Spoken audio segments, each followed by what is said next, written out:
1950년대 후반 미국 복음주의 진영은 한 문장에 의해서 발칵 뒤집혔습니다. 여리고성은 여호수아 시대에 존재하지 않았다. 이 말을 한 사람은 영국 출신의 고고학자 캐슬린 캐년이었습니다. 캐슬린 캐년은 여리고에서 대대적인 발굴을 마친 뒤에 학회에서 이렇게 발표합니다. 우리가 확인한 여리고의 멸망 시점은 성경이 말하는 여호수아의 정복 시기보다 150년이나 앞선다. 따라서 여호수아가 무너뜨린 여리고성은 존재하지 않았다. 이 발언은 곧바로 미국의 기독교계의 지진과도 같은 충격을 안겼습니다. 당시 미국의 반응과 영향을 보겠습니다. 첫째, 신학교와 교회 강단의 혼란입니다. 많은 신학교와 복음주의 대학에서는 성경의 역사적 신뢰성을 가르치는 데 중심을 두고 있었습니다. 그런데 이 캐년의 발표는 그 기반 자체를 흔드는 충격탄이었습니다. 교수와 목회자들 사이에서 과학과 성경 중에 무엇을 따라야 하는가라는 깊은 갈등이 일기 시작합니다. 미국은 대통령이 성경 위에 손을 얹고 대통령 취임식에 선서를 합니다. 그리고 기독교 위에 세워진 국가이기 때문에 대부분의 학교에서 성경을 가르쳐 왔습니다. 그런데 이 캐슬린 캐년의 발언으로 과연 성경을 가르쳐야 하는가 하는 의견이 분분했습니다. 둘째, 성경 무호설의 논쟁이 격화되었습니다. 캐년의 주장은 성경의 무호성을 믿는 진영에게 직접적인 도전이 되었습니다. 일부 학자들은 성경의 역사적 부분을 신화적 요소로 간주해야 한다고 주장하기 시작했습니다. 이에 반발한 복음주의 진영은 보수와 진보 논쟁을 더 첨예하게 맞붙게 됩니다. 셋째, 고고학은 성경의 적이라는 인식이 확산되었습니다. 대중매체는 성경은 사실이 아니다라는 논조로 캐년의 발언을 받아들였고, 미국의 복음주의 신자들 사이에서는 고고학은 성경을 공격하는 도구라는 인식이 강해졌습니다. 넷째, 수많은 설교 주제에서 여리고가 사라지게 됩니다. 믿음으로 무너진 성벽이라는 강력한 메시지를 상징했던 여리고가 점점 교회 강단에서 사라지기 시작했습니다. 신학생들은 여리고 사건을 이야기하기 꺼려했고, 설교자들은 단지 은유적 사건으로 취급하는 방향으로 옮겨갔습니다. 다섯째, 왜 이 사건이 미국을 흔들었는가? 미국은 당시 복음주의적 기독교가 사회 중심 가치였습니다. 그래서 성경을 실제 역사로 믿는 이들이 대부분이었습니다. 특히 창조, 출애굽, 가나안 정복 등의 구약 역사는 신앙의 역사성을 상징하는 기둥이었었습니다. 그런데 그 핵심 중 하나인 여리고 사건이 부정되자 그럼 창세기도 출애굽도 예수님 말씀도 신화인가? 그런 연쇄적인 불신의 파장이 일어났던 것입니다. 그러므로 1958년에 발표된 캐슬린 캐년이라는 한 여인의 고고학적 발표가 이렇게 요약될 수 있습니다. 1958년 한 여인의 발표가 미국 복음주의를 흔들었다. 성경 속 여리고는 존재하지 않았다는 이 말 한마디, 그리고 모든 것이 바뀌기 시작했다.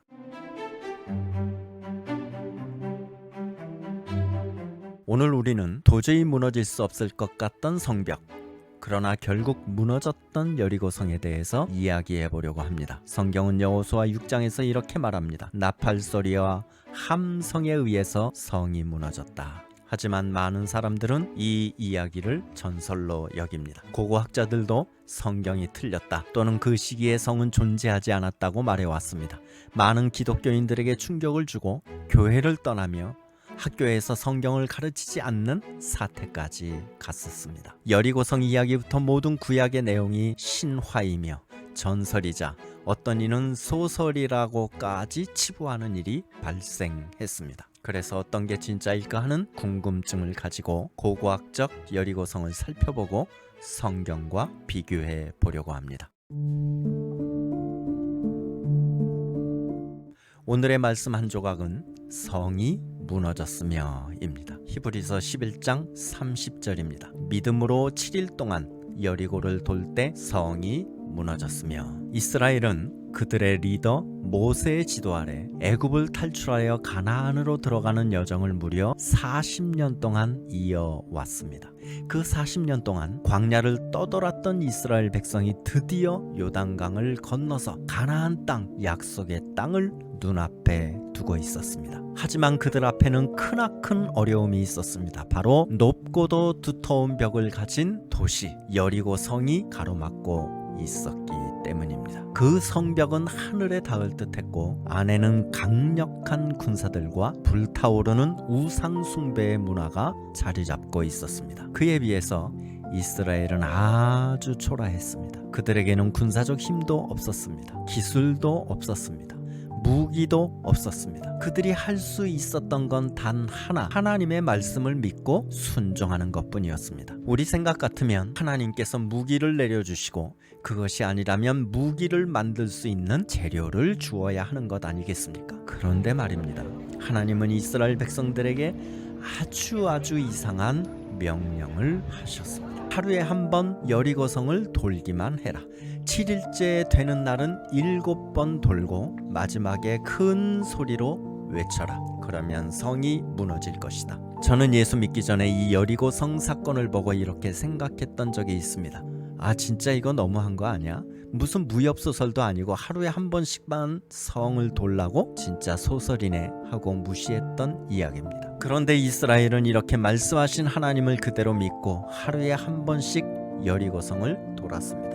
그리고 7일째 되는 날 7번 돌았고 큰 소리로 외쳤습니다.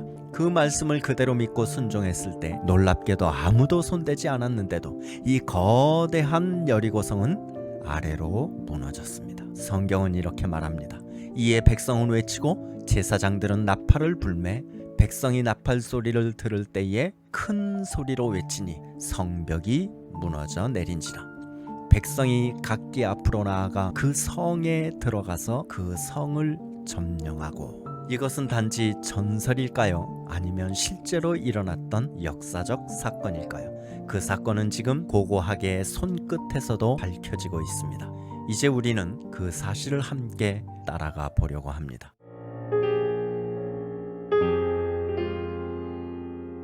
고고학이 제기한 여리고성에 대한 주요 논란이 있습니다. 여리고성은 신화인가 하는 고고학의 주장입니다. 20세기 중반까지 많은 학자들은 이 여리고 사건을 신화라고 여겼습니다.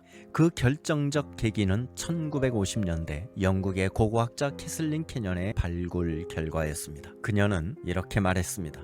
청동기 후기 기원전 1400년경에 성벽 흔적이 없다. 따라서 여호수아서에 나오는 성벽 붕괴는 고고학적으로 증명되지 않는다. 이 말은 고고학계와 성경 비판론자들에게 오랫동안 큰 영향을 미쳤습니다. 그래서 고고학자들도 성경이 틀렸다고 말하고 그 시기에는 성이 존재하지 않았다고 말해왔습니다. 그렇다면 여리고성은 정말로 존재했을까? 또한 성벽은 정말 무너졌을까? 그리고 나팔 소리로 성이 무너졌다는 건 어떻게 믿을 수 있을까? 성경이 말하는 여호수아 시대의 여리고성에 대해서 학계에서는 다음과 같은 세 가지 중요한 논란을 제기해 왔습니다. 첫째, 여리고성은 여호수아 시대에는 존재하지 않았다는 주장입니다. 1950년대 고고학자 캐슬린 캐년은 여리고성 유적을 발굴한 후에 이렇게 결론을 내렸습니다. 이 도시는 기원전 1550년에 이미 파괴되었기 때문에 성경이 말하는 기원전 1400년경 여호수아의 정복 시절에는 이미 존재하지 않았다. 다시 말하면 여호수아가 정복한 성은 애초에 없었다라는 주장입니다. 이 주장은 이후에 많은 학자들과 다큐멘터리에서 성경은 신화라는 주장에 사용되었습니다. 둘째, 성경은 성이 무너졌다고 하지만 고고학적 파괴의 흔적은 없다는 주장입니다. 캐년은 또 다른 결정적인 발언을 남겼습니다. 불로 파괴되는 흔적이 없으며 무너진 성벽의 직접적 증거도 발견되지 않았다. 이 말은 곧 성경은 극적인 이야기로 가지만 고고학은 이를 뒷받침하지 않는다라는 뜻으로 해석되었습니다. 즉, 성이 실제로 무너졌다는 증거가 없다는 주장이었습니다.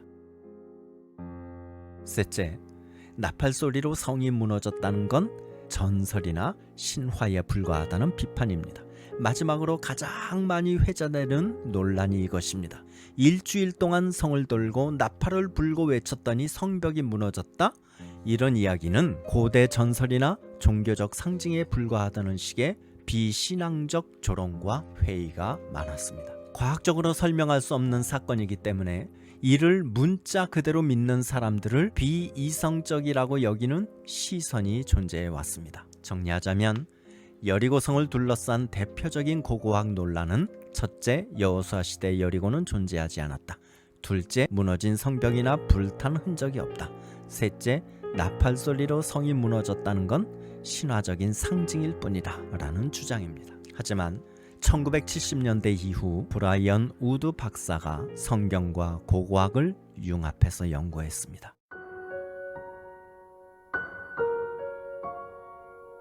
1970년대 이후 미국의 고고학자인 브라이언 우드 박사는 성경과 고고학을 함께 연구했습니다.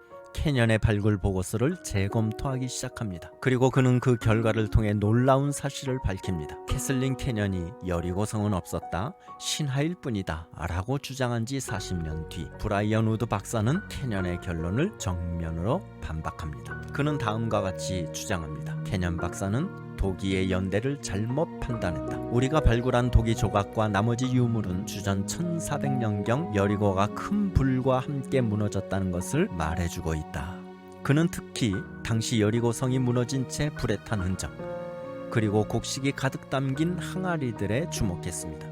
브라이언 우드 박사는 여리고에 대해 정반대의 결론을 제시합니다. 첫째, 여리고성은 정말 강력한 요새였다는 주장입니다. 여리고는 성경이 말한 대로 실제로 강력한 요새였습니다. 성이 있었던 구릉은 하단에 돌로 된 45m 높이의 옹벽이 있었습니다. 그 옹벽 위에 2m 두께, 68m 높이의 진흙벽돌 성벽이 세워졌습니다. 그 위에 또 하나의 내벽이 있었고 내벽은 외벽보다 무려 14m 높았습니다. 그러니까 성벽은 안쪽과 바깥쪽, 다시 말해 내벽과 외벽의 두 겹의 성이었고 외벽보다 안쪽 내벽이 훨씬 높이 세워진 성벽이었다는 얘기입니다. 이 정도면 정말 철옹성입니다. 이렇게 되면 캐년은 성벽이 없었다고 했지만 실제로는 두 겹의 성벽으로 철옹성이었다는 얘기입니다. 고고학자 존 가스팅이 1930년대에 밝혔듯이 내벽과 외벽이 존재하며 외벽은 아래로 무너져 내렸다. 이는 성경이 말하는 무너진 벽 위로 올라간 이스라엘 백성과 일치합니다. 즉 성벽이 안쪽으로 무너진 게 아니라 바깥쪽으로 떨어졌다는 것입니다. 전쟁 중 성은 안쪽으로 무너지는 게 일반적입니다. 하지만 여리고는 외부로 무너졌고 마치 길처럼 이어졌습니다. 성경은 성벽이 무너지고 그리로 올라갔다고 했습니다. 이 구조는 고고학자 가스통과 우드 그리고 이탈리아 발굴팀까지 동일하게 확인한 사실입니다. 둘째, 포위된 여리고 성안 사람들에게 식량과 물이 충분했다는 주장입니다. 여기에 불에 탄 흔적이 그걸 잘 말해주고 있습니다. 고대 도시는 전쟁을 대비해 식수와 식량을 비축했습니다. 마찬가지로 여리고성 내부에는 샘이 있었고 발굴 결과 곡식 항아리들이 다량 발견되었습니다. 게다가 여호수아 3장에 따르면 이스라엘 백성이 요단강을 건넌 시점은 수확기 직후였습니다. 따라서 식량이 풍부했다는 말입니다. 캐슬린 캐년은 화재 흔적이 없다고 했지만 후속 발굴에서 잿더미와 불탄 도시의 흔적이 발견되었습니다. 두꺼운 벽돌층과 함께 도시 곳곳에서 1m 두께의 재와 불에 탄 벽돌, 그릇, 가구들을 발견했습니다. 검게 탄 곡식, 항아리, 가재의 도구 등이 그대로 보존되어 있었습니다. 특히 밀 항아리가 가득 찬 채로 발굴되었는데 이는 그 도시가 곡식 수확 직후에 멸망했다는 증거입니다. 여호수아 5장 10절 11절을 보면 이스라엘은 여리고 앞에서 유월절을 지키고 그의 첫 소산을 먹었다고 합니다. 즉 성경과 고고학이 시간과 정황에서 정확히 일치합니다. 성경은 말합니다. 여호수아 6장 24절에 백성이 성에 들어가서 그 성을 불사르되 은금과 동철 기구는 여호와의 곳간에 드렸더라. 여기서 주목해야 할 부분은 성 전체가 불탔다는 것과 곡식을 가져가지 않았다는 것입니다. 고고학적으로는 이와 일치하는 증거가 나왔습니다. 이는 전쟁 후 약탈 흔적이 없었다는 점을 말해줍니다. 이것은 굉장히 드문 현상입니다. 왜냐하면 고대 전쟁에서는 항상 곡식이 약탈의 1순위였기 때문입니다. 곡물이 가득한 항아리들이 불에 타서 남아있었다. 정복자가 약탈하지 않고 그대로 남겼다. 이 논문 보고서는 캐년이 1981년 보고서에서 밝힌 내용입니다. 브라이언 우드 박사는 다음과 같이 캐년의 보고서를 좀 더 풀어서 설명했습니다. 가스탄과 캐년 모두 곡식이 가득 든 저장 항아리들을 다수 발견했는데 그 항아리들은 불에 탄 상태였다. 이것은 고고학 기록에서 매우 드문 사례이다. 핵심 요지는 이런 말입니다. 곡식이 약탈되지 않고 불탄 채로 남아 있었다는 것은 정복이 길지 않았고 전리품도 가져가지 않았으며 곧바로 불태워졌다는 강력한 고고학적 증거입니다. 이 문장은 고고학적으로 여리고성 파괴 당시 그 상황이 매우 특별했음을 강조하는 핵심 근거 중에 하나입니다. 보통 전쟁에서 곡식은 가장 먼저 약탈되기 때문에 불에 탄 곡식이 그대로 남아 있었다는 건 약탈 없이 곧바로 불태워졌다는 것을 뜻합니다. 이는 여호수아서 6장의 말씀과 정확히 일치합니다. 무리가 불로 성읍과 그 가운데 있는 모든 것을 사르고. 왜 그랬을까요? 성경에 그 답이 있습니다. 여호수아 6장 17절. 그 성과 그 가운데 있는 모든 것은 여호와께 온전히 바치되. 하나님은 성을 온전히 바치라고 하셨습니다. 이스라엘은 명령대로 순종했습니다.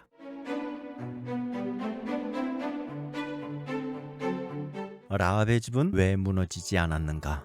여리고성 사람들 중에 유일하게 살아남은 라합과 그의 가족이 있습니다. 라합은 첩자 노릇을 한 여인입니다. 여리고성 사람들은 라합이라는 여인을 배반자라고 했겠지만 이는 믿음의 측면으로 바라봐야 합니다. 성경은 여호수아 2장 15절에 분명히 기록합니다. 라합이 창문으로 줄을 달아 정탐꾼을 도망하게 하니 이는 그의 집이 성벽에 있어 성벽 위에 살았음이더라. 라합, 가나안의 여리고성에 살던 여인이자 성경은 그녀를 기생이라 부릅니다. 모두가 두려워하던 그 성 안에서 그녀는 이방인 정탐꾼을 숨겼습니다. 가나안의 기생이었던 그녀는 정탐꾼을 숨겨주며 이렇게 고백합니다. 여호수아 2장 11절. 너희 하나님 여호와는 위로는 하늘에서도 아래로는 땅에서도 하나님이시니라. 라합은 들은 것으로 믿었습니다. 이스라엘이 홍해를 건넌 이야기, 아모리 왕 시혼과 옥을 이긴 이야기, 그 모든 것을 보지 않고도 듣는 것만으로도 믿었습니다. 그리고 정탐꾼들은 약속합니다. 붉은 줄을 창문에 매달라 너와 내 가족이 그 집안에 있으면 살 것이다. 그날 여리고성 전체가 무너졌을 때 라합의 집은 무너지지 않았습니다. 이 라합의 구원받은 이야기가 왜 그렇게 중요한가 하는 점입니다. 이는 고고학이 보여주는 라합의 집 때문입니다.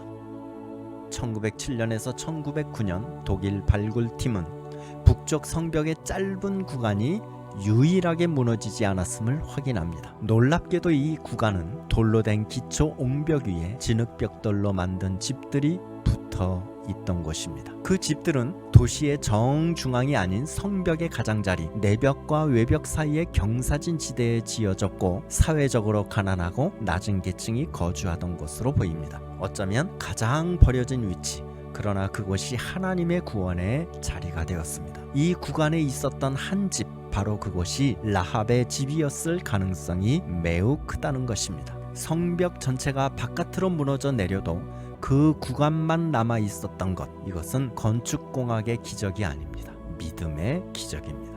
그렇게 해서 라합 믿음의 족보에 오르게 됩니다. 히브리서 11장은 믿음의 장에서 모세와 아브라함과 이삭과 같은 거장들과 함께 한 여인의 이름 믿음으로 기생 라합은 정탐꾼을 평안히 영접하였으므로 순종하지 아니한 자들과 함께 멸망하지 아니하였도다. 그렇게 해서 라합은 믿음의 족보에 오르게 됩니다. 라합은 단순히 목숨을 건진 수준이 아닙니다. 그녀는 마태복음 1장 5절의 말씀대로 예수 그리스도의 족보에 포함된 인물입니다. 이방인이었고 기생이었지만 믿음으로 의롭다 하심을 받은 구원의 상징이 되었습니다. 그렇다면 오늘 라합의 이 행동은 우리에게 무엇을 말해주고 있습니까? 사람들은 말합니다. 난 자격이 없어. 나는 천한 자야.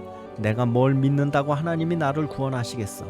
난 너무 부족해. 그러나 성경은 말씀하고 있습니다. 그날 여리고 성의 견고한 성벽이 무너졌지만 라합의 집은 무너지지 않았다. 왜냐고요? 그녀는 들은 것을 믿었고 믿은 대로 붉은 줄을 달았기 때문입니다. 그 붉은 줄은 구원의 피였습니다.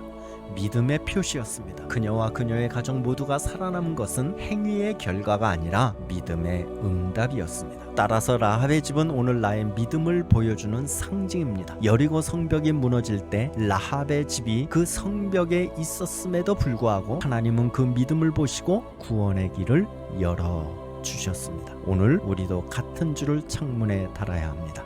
그것은 바로 예수님의 보혈의 피로 구원받는 믿음의 줄입니다. 라합이 들은 것만으로도 하나님을 믿고 붉은 줄을 달아 구원을 얻었듯이 로마서 10장 17절은 이렇게 말씀합니다. 그러므로 믿음은 들음에서 나며 들음은 그리스도의 말씀으로 말미암았느니라. 이 라합의 이야기는 여리고 전투의 사이드 스토리가 아니라 하나님 구원의 본질이 드러나는 핵심 장면입니다. 우리도 잊지 말아야 합니다. 하나님은 오늘도 가장 낮은 곳에서 가장 약한 믿음이라도 그것을 통해서 가장 강한 구원을 이루시는 분이십니다. 여리고 멸망의 정확한 연대. 캐슬린 캐년은 여리고 멸망 시점을 기원전 1550년경으로 보았습니다. 이집트 침공에 의한 파괴로 해석한 것입니다. 하지만 브라이언 우드 박사는 도자기 분석과 방사성 탄소연대 측정 등을 통해서 기원전 1400년경에 멸망했음을 입증했습니다. 이는 성경에 나타나는 출애굽과 광야 40년 그리고 가나안 입성의 흐름과 정확히 일치합니다. 성경과 고고학이 충돌하는 것이 아니라 오해된 고고학 해석이 문제였던 것입니다.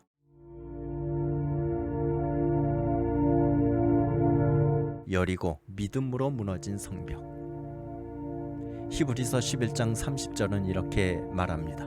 믿음으로 7일 동안 여리고를 돌 때 성이 무너졌으며 이스라엘 백성은 그 어떤 무기도 들지 않았습니다. 그들은 하나님의 말씀을 듣고 그대로 행했습니다. 하루에 한 바퀴 침묵하며 걷고 나팔을 불고 마지막 날 외쳤을 때 그 거대한 성벽은 무너졌습니다. 고고학도 말합니다. 그 여리고는 실제로 무너졌고 성벽은 바깥으로 붕괴되었고 불에 탄 잿더미 층과 곡물 항아리가 성경의 사건이 신화가 아님을 입증합니다. 그리고 그 무너짐 속에서도 단 한 집이 남아 있었습니다. 바로 라합의 집이었습니다. 그는 믿음의 조상이 되었습니다. 믿음은 들음에서 나며 들음은 그리스도의 말씀으로 말미암았느니라. 이 말씀을 실천한 인물입니다. 오늘 우리의 여리고는 무엇입니까? 우리 삶에도 무너지지 않을 것 같은 여리고가 있습니다.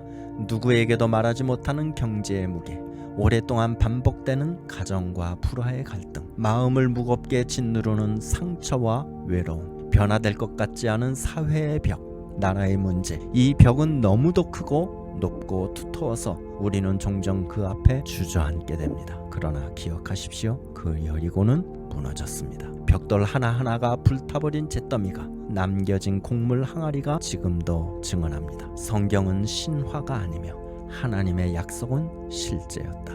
그리고 지금도 하나님은 우리의 믿음 위에서 일하고 계십니다. 오늘의 결론 말씀입니다. 이는 너희의 싸움이 아니요 하나님의 싸움이니라. 두려워하지 말고 놀라지 말라. 여호와께서 너희와 함께 하시리라. 역대하 20장 15절에서 17절 말씀입니다. 기도하시겠습니다. 하나님 아버지, 먼저 이 진리를 알게 해주셔서 감사합니다. 수천 년 전 여리고성 위에 쌓여있던 벽돌 하나하나가 오늘 우리에게 믿음의 증거가 되게 하시고 성경의 말씀은 허구가 아니라 역사와 고고학이 증명하는 진리임을 깨닫게 하심에 감사드립니다. 우리는 여전히 수많은 여리고성 앞에 서 있습니다. 도저히 무너지지 않을 것 같은 현실의 벽, 깊어만 가는 인간관계의 갈등, 낫지 않는 마음의 상처와 가족의 아픔, 이해받지 못하는 세상 속 외로움, 이 모든 것이 마치 여리고처럼 높고 크고 두터운 벽처럼 느껴집니다. 하지만 하나님 아버지, 오늘 우리가 고고학과 성경을 통해 다시 본 여리고성의 진실을 마음에 새기게 하여 주옵소서. 물이 있었고 곡식도 있었고 지형과 전략적으로도 완벽했던 여리고성은 단 일주일 만에 칼 하나 들지 않은 백성들의 믿음의 순종 앞에 무너졌습니다. 그들이 했던 것은 단지 도는 것이었습니다. 나팔을 부는 것이었습니다. 말씀을 붙잡고 외치는 것밖에 없었습니다. 하나님 아버지, 우리도 그렇게 걷게 하여 주옵소서. 하루 한 바퀴 또 한 바퀴 낙심하지 않고 비교하지 않고 하나님을 신뢰하며 묵묵히 걷게 하여 주옵소서. 그리고 때가 찼을 때 하나님의 정하신 그 완벽한 순간에 우리의 여리고성도 무너지게 하여 주옵소서. 마지막까지 보혈의 피를 흘리셔서 십자가에 죽으신 그리스도의 피의 줄을 놓지 않고 말씀을 창문에 매달듯 삶의 중심에 주의 약속을 붙들게 하여 주옵소서. 하나님 아버지, 우리는 압니다. 이 싸움은 우리의 씨름이 아니라 하나님의 싸움임을. 그러므로 두려워하지 않겠습니다. 놀라지 않겠습니다. 믿음으로 나아가겠습니다. 오늘도 살아계셔서 일하시는 주님을 찬양합니다. 우리를 고고학적 발견 속에서까지 위로하시고 성경의 진실을 새롭게 보여주시는 놀라우신 하나님을 경외합니다. 여리고에 무너진 성벽처럼 우리의 불신도 무너지게 하시고 라합의 집처럼 믿음의 자리는 끝까지 보호받게 하여 주옵소서. 이 모든 말씀을 여리고성을 무너뜨리신 하나님께 지금도 우리 삶에 역사하시는 예수 그리스도의 이름으로 감사하며 기도합니다. 아멘.